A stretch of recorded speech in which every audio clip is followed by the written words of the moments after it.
Buonasera and bentornato to another episode of This is Calcio, the home of the most exciting league in the world, the Serie A. All top 7 teams dropped points this past week. In fact, only one team in the top 10 have managed to get all 3 points. Let's start with Juventus in the Derby della Mole. Il Toro had the hosts pinned back in the early stages, but it was the Bianconeri that struck first. It is a set piece again as Juan Cuadrado whipped in a corner in the 12th minute for Matthijs de Ligt to head home. The game was pretty balanced and Juve got to the break with the lead. At the restart, Torino continued to attack the old lady's goal, with Chesney having to tip a Mandagora outside of the boot shot over for a corner. Just after the hour, Josip Brekalo got to the byline where the rooster Andrea Belotti was waiting to volley home the equalizer. Belotti had spent a long time in recovery and this can be considered a triumphant return. The match ended 1-1 with recent purchase Dusan Vlahovic being kept quiet all night by Brazilian Gleison Bremer. He was eventually replaced by Moise Kean with 15 minutes to go. Roma fell to an early goal by Antonin Barak and then another by Adrien Tamezi in the 20th minute. In the second half, 18-year-old Christian Volpato replaced Felix Afena-Gyan and 3 minutes later, the youngster pulled a goal back for the Lupi. With 12 minutes to go, Mourinho took out Maitland-Niles and replaces him with another youngster, 19-year-old Eduardo Bove. 6 minutes later, Bove equalized for Roma. Mourinho then got sent off in stoppage time for punting the ball into Row Z. Milan thought they could steamroll over Salernitana, especially after Junior Messias put the Rossoneri ahead in the 5th minute. Boy, were they wrong. Former Inter player Federico Bonazzoli equalized for the Granata with a stunning overhead kick. Bosnian Milan Duric put the home side ahead in the 72nd minute, but Ante Rebic saved Milan's blushes when he equalized 5 minutes later. Atalanta arrived at the Artemio Franchi on the back of a draw with Juve and the loss to Fiorentina in the Coppa Italia. Ladia have been blighted with injuries and are without several players including Duvan Zapata and just before the game, Luis Muriel. They however have new signing Jeremy Boga and Ruslan Malinovsky's rocket left foot. The match was pretty even throughout, but Fiorentina pulled ahead with Piontek's 4th goal in 4 matches in all competitions, just 10 minutes into the second period. Malinovsky thought he had gotten the equalizer but was correctly called off as Hans Hateboer was flagged as offside in the build-up. This prompted Gasperini to blow up at the ref and he was promptly sent to the stands. Another week, another draw for Alexander Blessin's Genoa. Thomas Henry gave Venezia the lead in the 13th minute, but Caleb Ekuban drew the visitors level 15 minutes later. Kelvin Yeboah saw his header cleared off the line in the second half, while Mattia Aramu flashed his shot wide right after. Portanova could have won it for the Grifoni, but his acrobatic shot was way off target. Giant killer Sassuolo continued the tradition by taking points off the top teams. Their victims this time, champions Inter. Giacomo Raspadori punished the Nerazzurri with a well-taken goal in the 8th minute and Gianluca Scamacca added another midway through the first half. Inter had no response to the Neroverdi and the match ended 2-0 to the visitors.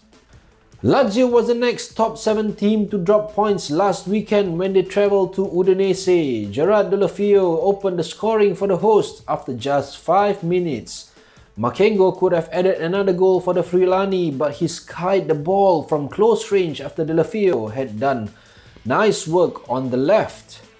Just before the break, Lazio equalized. Danilo Cataldi swings a free kick which Matteo Zaccagni heads on to find Felipe Anderson at the back post, who made no mistakes.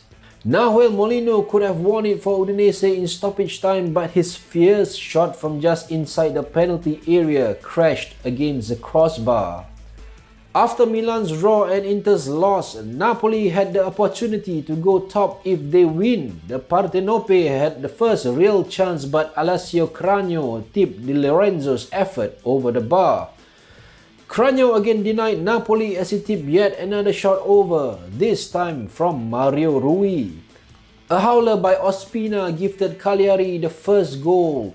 The goalkeeper had badly misjudged the pace of Gaston Pereiro's shot, and the ball was already in the back of the net. Ospina made up for his error as he made a reflex save from Alessandro Deola's header, while Daniele Baselli fired the follow-up way over the bar. Ospina kept Napoli in the game again, this time keeping out Razvan Marin. Substitute Victor Osimhen saved Napoli's blushes as he headed home Mario Rui's cross to tie out the game up. And the two remaining matches, Sampdoria beat Empoli 2-0 with Fabio Quagliarella scoring both goals. Bologna beat Spezia 2-1 in the last match of the round. Ray Manai opened the scoring for the visitors, but Marko Arnautovic scored 2 to give all 3 points to the home team. The league table after 26 rounds of matches played.